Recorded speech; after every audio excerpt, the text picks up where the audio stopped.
sa ating YouTube channel at ngayon ay magre-review tayo ng bagong flashlight at hindi ito diving flashlight at ito ay isang tactical flashlight na galing kay Trustfire. Ito yung Trustfire E6 Zoomable Magnetic Flashlight Type C direct charge to the flashlight at max output niya is 1500 lumens at ang kanyang battery is 21700 at meron din siyang 3 years warranty kapag may defect yung kanilang flashlight. Ito na yung ating Trustfire E6, yung mga laman ng kahon.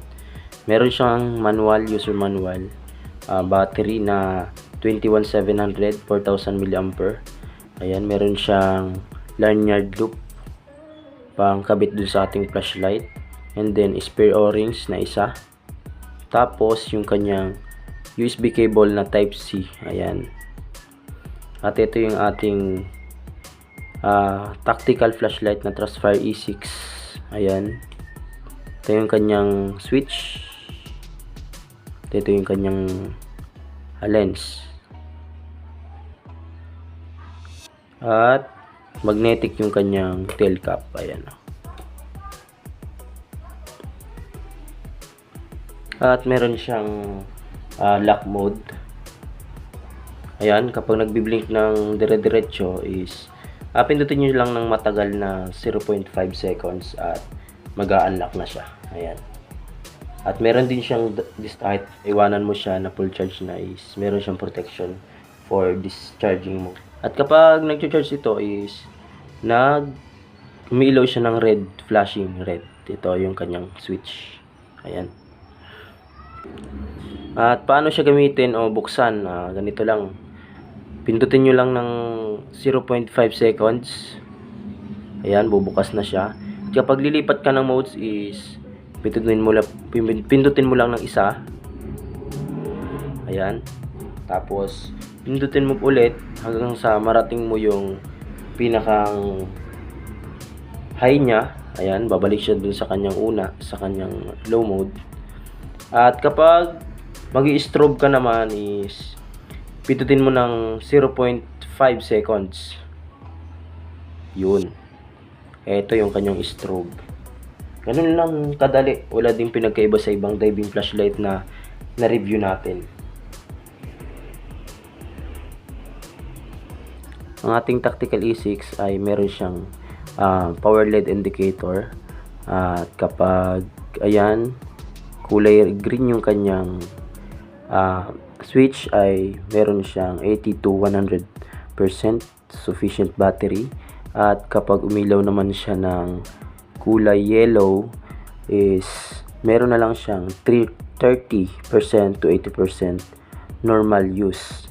At kapag nag-red naman yung ilaw na yan ay meron na lang siyang 15 to 30% at malapit na rin siyang malobat.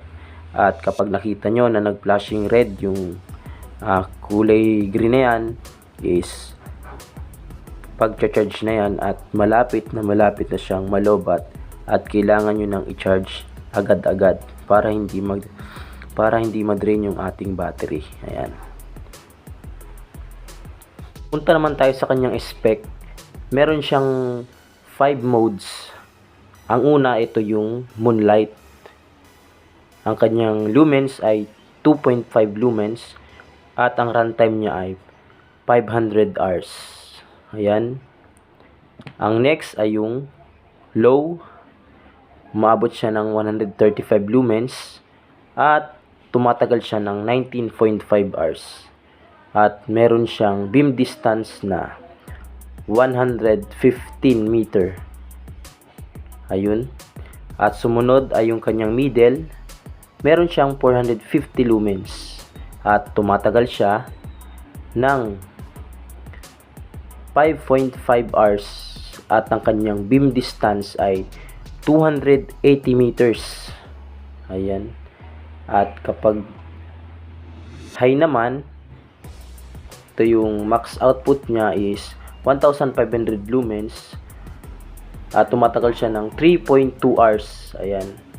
At yung pinakang last ay yung kanyang strobe. Ayan yung kanyang strobe.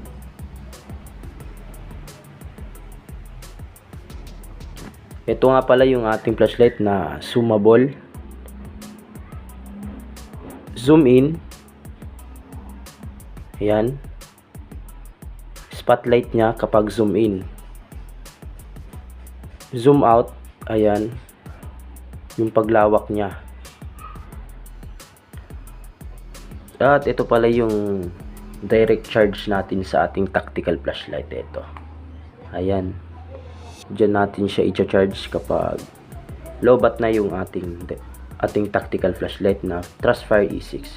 At mamayang gabi ay i-testingin natin kung gaano siya kalakas at i-review natin kung gaano kalakas yung mga output niya. Ayan.